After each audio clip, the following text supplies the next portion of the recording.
Alright, we're taping now, so don't swear, Noel. Alright, Noel, how did you get involved in basketball? When I was 12, I was asked whether I'd like to start and play basketball in Bendigo. So you started in Bendigo? I started in Bendigo. Is that where you grew up? That's where I was born in Euroa, shifted to Bendigo when we were 4, and that's where I spent most of my teen years until I shifted to Geelong when I was 21. So you started playing in Bendigo. How did you get involved in officiating? Well, in country areas,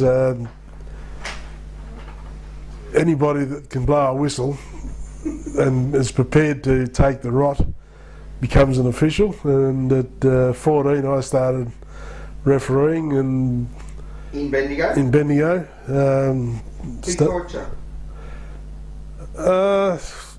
Basically you taught yourself, except we were very fortunate. Henry Perazzo, Doug Shields used to come up and do the finals, and we'd referee some games with them and get hints from them.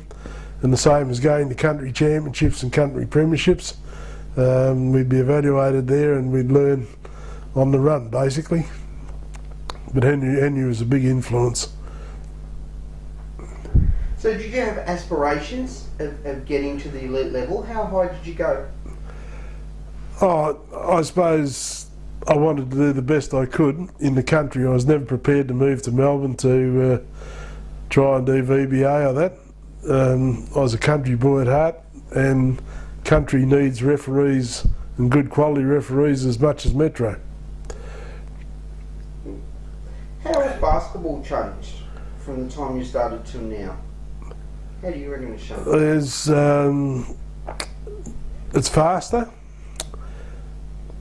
Probably the ball carriers are better skilled. I don't think the shooting's improved, and I'm not too certain that the teamwork's improved. Also, the rules have changed a lot. When I started to play, there was no such thing as the centre line, and we had the square key. Then it changed to a different size key. There's been a lot of changes in the rules over a period of time, supposedly to make the game better. Oh, absolutely. And what about officiating? How has refereeing changed from when you started to the way it is now? I think that as far as country's concerned, a lot of people that refereed were players, and then they would go to refereeing after they'd played. Whereas now we're getting a lot more younger people coming through, and they need to be fitter because the game's faster, and there's a lot more teams being entered at the more elite level. So I played with them there, and after playing in Bendigo I shifted to Geelong, and we won a number of country premierships as well as country championships. And then I coached Norlane Tigers, or coached Geelong YM to a premiership, Norlane Tigers to 2 premierships and runner-up, and Geelong to 4 premierships.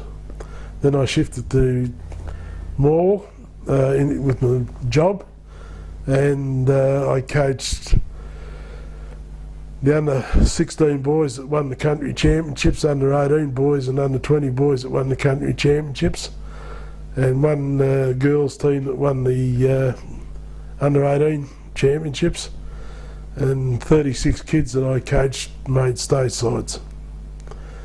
So I've contributed a little bit over the time. Certainly out to players and coaching in basketball. And as far as coaching referees, I ran country basketball for 13 years and did all the rosters and so forth in that time. And basically, for evaluations, if we couldn't get metropolitan people like Rod and those people to help us, we had to do it ourselves. So the likes of Rod and myself and that would come off the court as a referee, and then we'd line up and we'd be evaluating somebody the next game. And over a period of time I've evaluated from domestic, Big V, SEABL officials. When I was a young referee, I refereed out of Geelong for a little bit, and I did some of the country championships early on. Now I was there the day that at Oval Park when you got your state badge. Right. How long ago was that? Oh, Christ's sake. That would be... That'd be 32 years ago. Yeah, it would be a long time ago. And how did you get your state badge? How did they go about giving it or earning it back then?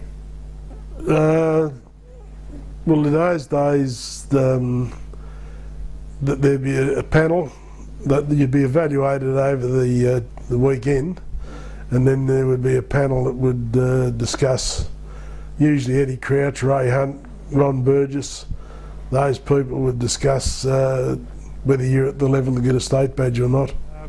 Ron Burgess was another big influence. Ron was straight down the line as far as refereeing was concerned. And John Holden, I also hold in high regard. When you played under John, you knew what was going to be called, you knew what you could get away with, and you knew what sort of a game he would umpire. What about as a referee? Who did you most like refereeing with, and why? Well, in country there are probably three guys that I like refereeing with. Rodney Bush. Rodney and I refereed a number of games together. Barry Vizard from Sale. You knew exactly what Barry was going to call, and the same as what you were going to call. And Keith Wilson. Keith was another guy that I liked refereeing with. Basketball characters. Who are some of the basketball characters that stand out for you, and why? Players, coaches, referees, anyone? I suppose Lindsay Gaze and Brian Curl. I refereed St Kilda and Melbourne Tigers one time, and they weren't abusing me, but the abuse that was going on between the benches was a bit of a joke, and I had to pull the game up and just ask them would they simmer down a bit.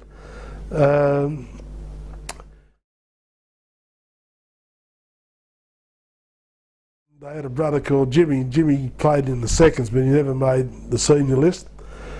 But he very athletic guy, about 6'4", and his main sport was football, but he did play basketball, and on this occasion he takes a big intercept, goes down the court, dribbles down, does a great big slam dunk, then he runs back to the middle of the key, jumps in the middle of the court, jumps in the air and goes, "You effing beauty!"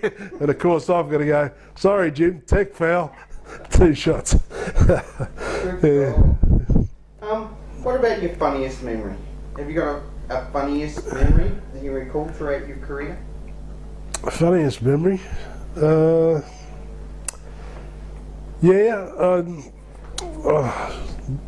Bush, you'll have to help me out here. There's a big bloke that played with Geelong when Tamworth was playing. Ian Manson. No, not Ian. Started with G or something like that, I think. God, anyway, this big guy, he's playing for Geelong, and I'm reffing with, I think it was Neil Bradbury I was actually reffing with. And I went into the key and there'd been a bit of yap going on. And I walked into the key at this, and there's the foul shots. I said, "Listen guys, any more crap, there's going to be a tech foul." Now that's the warning. Everybody get that? Tampa says, "Yeah, no worries, Noel, she'll be right." Anyway, this big guy goes down to try and block this bloke, but he's gone across the arms, you see. And I've called the foul on him. And he opens his mouth, and of course he said something, so I've just gone bang. Tam was there going, no, I'll shut him up, I said, "Bad luck, Tam, it's too late." Speaking of calls, is there a particular call in games that you think referees get wrong? What would that be the most they get wrong? Most travels. What would that be? Why? Because NBA, NBL, WNBL do not play by the rules, and our kids see what they believe is the correct movement, and in a lot of cases it's not. There are travels all over the place. The thing that annoys me is the number of points that are scored off travels. By the little guys. By little guy, big guy. Reverse pivots where he lifts his pivot foot and puts it back on the floor is a travel. But no, we're allowing it these days, and I just don't think that that's makes the player a better skilled player, allowing him to do it. Like, you can do it quite easily and score properly without travelling if you learn how to do it properly. Because you are one of those referee coaches that pick up the travels the most. So it's obviously one of your pet I calls. missed a few at Colac the other day. Well, Even I saw them. It's not the most. It's the ones that I hate are where a player scores off a travel. Okay, if there's a slam dunk and he takes an extra 1 or 2 steps and it thrills the crowd, fair enough. But some of the movements, it's not helping the game at all. I suppose there's a number of things that you learn along the way. Management, you've got to manage a game. I suppose management was my role when I was in the TAFE system. I was the Deputy Director of the TAFE Institute, and you have to think logically, as you do as a referee. So there's some of the things. Out of all your career, what's the best bit of advice you got, and from who? Oh, look, I think I got a lot of advice from a number of people. Players. But I think Henry and Ron gave me the best advice. They kept me on a level keel, and they helped me with the rules. And at times, I suppose, when I got pretty frustrated with being president of the VBRA, Ron would say, well, look, we better settle down and work this through. Who are some of your best referees, like currently now? Because you've taught a lot of referees. Who's some of the referees? Tim Mills. Funny situation occurred with Tim.